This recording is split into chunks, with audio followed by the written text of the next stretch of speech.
ఆయన వయసు ఏంది? నా వయసు ఇప్పుడు 35 ఏళ్ళు, ఆయన వయసు 68 ఏళ్ళు. ఎట్లా ఇది? ఎట్లా మాట్లాడతారు మీరు? అంటే ఏ ఆఫీసరు ఏ ఎమ్మెల్యేతో మాట్లాడద్దా? ఏ మినిస్టర్తో మాట్లాడద్దా? ఏ ఆఫీసర్లు మాట్లాడద్దా? ఇప్పుడు నేను మీతో మాట్లాడుతున్నాను, ఇంత మాత్రాన మీకు నాకు ఏమైనా రిలేషన్ ఉన్నట్ట? ఒక ఆడపిల్ల మాట్లాడకూడదా? అంత పెద్ద ఆయనతో మీరు మాట్లాడేటప్పుడు కనీసం నేను ఇక్కడే ఉన్నానుగా, సస్పెన్షన్ పీరియడ్లో ఊరు దాటకూడదని నాకు ఇచ్చారు ఆర్డరు. ఆ మూమెంట్లో మీరు నన్ను అడిగి ఉండొచ్చుగా, నా నెంబర్ ఎవరి దగ్గర నుంచైనా తీసుకొని ఉండొచ్చు మీరు. సో మీరందరూ రాసినారు, మీరందరూ మీన్స్ ఎవరెవరైతే ఎలిగేషన్ వేసినారో రాసినారు, బాగుంది. ట్విట్టర్ గురించి మీరు కామెంట్ చేశారు. నేను ట్విట్టర్లో పోస్ట్ చేయకూడదా? నాకు right to freedom of speech లేదా? ఆర్టికల్ 14 నాకు అప్లై కాదా? Article 21 right to privacy. నా ప్రైవసీని అంతా తీసుకెళ్ళి ఈరోజు మీరు కొంతమంది మీడియాలో పెట్టారు. అది ఎంతవరకు న్యాయం? నా ప్రైవసీ, మీది కాదు. నాకు రైట్స్ లేవా?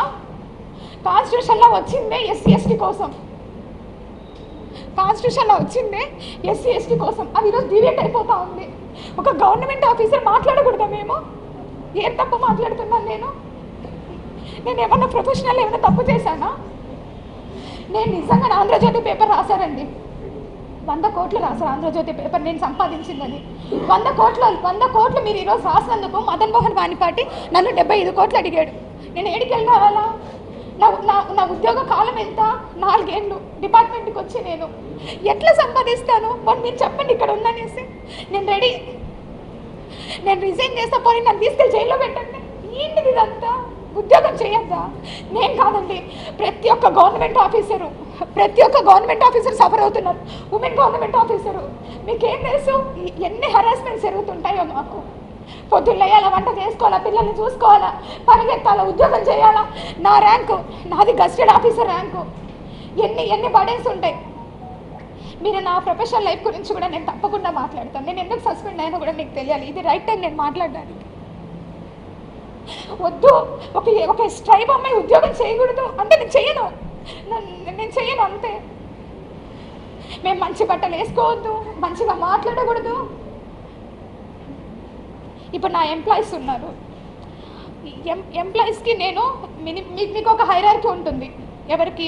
జోనల్ జర్నలిస్ట్ ఉంటారు, డిస్ట్రిక్ట్ జర్నలిస్ట్ ఉంటారు, తర్వాత మీ హెడ్ ఉంటారు, ఇవన్నీ ఉంటారు. మీకు ఒక హైరార్కీ ఉన్నప్పుడు నాకు కూడా ఒక హైరార్కీ ఉంటుందిగా.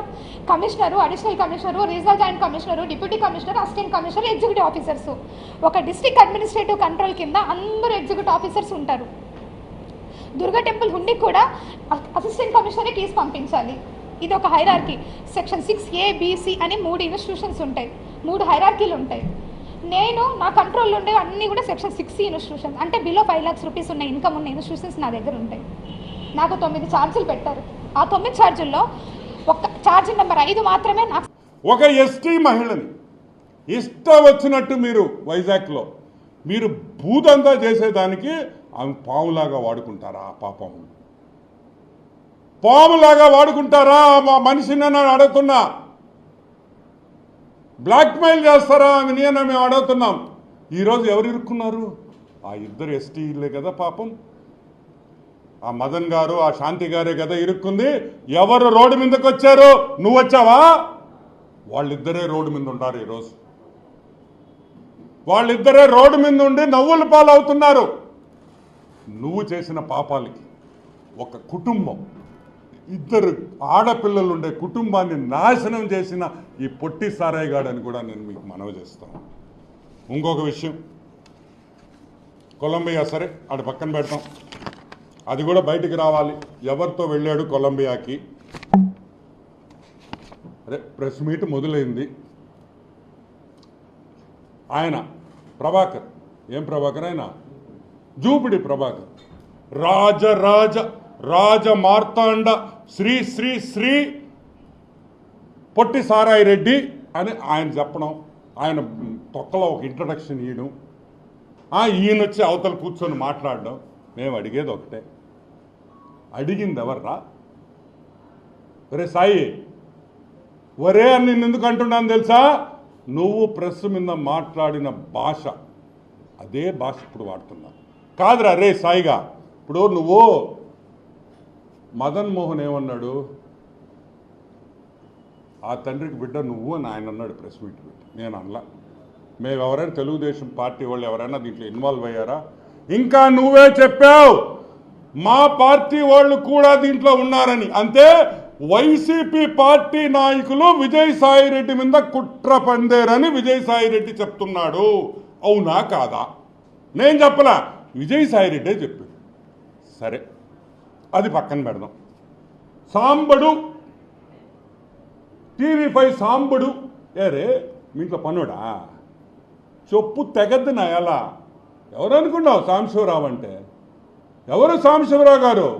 ఈరోజు ఆంధ్ర రాష్ట్రంలో తెలంగాణలో ఎవరినైనా సాంబశివరావు పేరు చెప్తే గుర్తుపడతారు. నిన్ను గుర్తుపడతారు రే పుట్టిన ఎలా. వీకే వెంకటకృష్ణ గారు వీకే, వాడు వీకే డిఎన్ఏ టెస్ట్ చేసుకోవాలి అంటే వీకే వెంకటకృష్ణ గారు డిఎన్ఏ టెస్ట్ చేసుకోవాలా? దేనికి?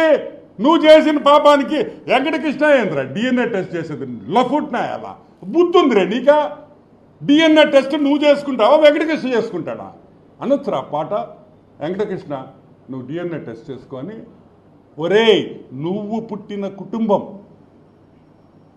నెల్లూరులో మీ ముత్తాతలో తాతలో మర్డర్లు చేసి జైలుకి పోయిన కుటుంబం రా మీది. నువ్వేంద్రా నువ్వు ఊర్లో వాళ్ళ గురించి మాట్లాడేది, వేరే వాళ్ళ గురించి లఫుట్నాయాలా? ఆమాయన మీరు మాత్రం ఏమైనా జరిగినా మీరు ఏమైనా తిట్టచ్చు మమ్మల్ని. బ్రాహ్మణి గారిని తిట్టచ్చు, పురంధరేశ్వరి గారిని తిట్టచ్చు, నందమూరి ఫ్యామిలీలో ఎవరో చచ్చిపోతే నాకు పేరు గుర్తు రావట్లే నంబర్లు వేసి తగువైందని మీరు గందరగోళం చేశారు. పింక్ డైమండ్ ఈడు పొట్టోడు. ఈ పొట్టినాయాలు ఏం చెప్పాడు తెలుసు? పింక్ డైమండా చంద్రబాబు నాయుడు బెడ్రూమ్లో ఉంది. ఇటు పోయి చూసిడు బాత్రూములు గడిగి ఎదవా. ఎవరో చంద్రబాబు నాయుడు ఇంట్లో బాత్రూములు గడుగుతుంటే నీకు పింక్ డైమండ్ కనిపించిందంటారా? లఫోట్ అంటే నువ్వు మాత్రం ఏమైనా మాట్లాడచ్చు. ఈయనంట ట్విట్టర్లో రామోజీరావు గారిని, the late Ramoji Rao, the great man, ఈయన టార్చర్ చేశాడంట. ఒరే లఫుట్గా నీ ట్విట్టర్ ఎవడు చూస్తాడు రే? నువ్వు హిందీలో కూడా కొట్టేవరే ట్వీట్లో. నీకు హిందీ వచ్చురే రాయడవా? 10,000 ఇచ్చి ఎవడో ఒకటి చేత రాయించే విధవా నువ్వు. నీకు ట్విట్టర్ రాసేది కూడా రాదు. నీకు వచ్చు అసలు ఇంగ్లీష్ వచ్చు నీకా? చార్టర్డ్ అకౌంటెంట్, చెన్నైలో చార్టర్డ్ అకౌంటెంట్ ఈడు. అక్కడ పోయి వీడు చదువుకునే రోజుల్లో వీడి చరిత్ర అడగండి, వాళ్ళు చెప్తారు. నాకు ఈరోజు పొద్దున్న ఒకడు ఫోన్ చేసాడు చెన్నై నుంచి. అన్న ఆడుగుడు గోకేడు నా మనోడు అని. అరే విషయం లేదు కదా అన్న. అదేందనా బాగా గోకింది మాకు తెలుసు అన్నాడు. ఒరే నీ పాసుగా అంటే అప్పుడు విషయం ఉండటం ఇప్పుడు లేదేమో అనుకో.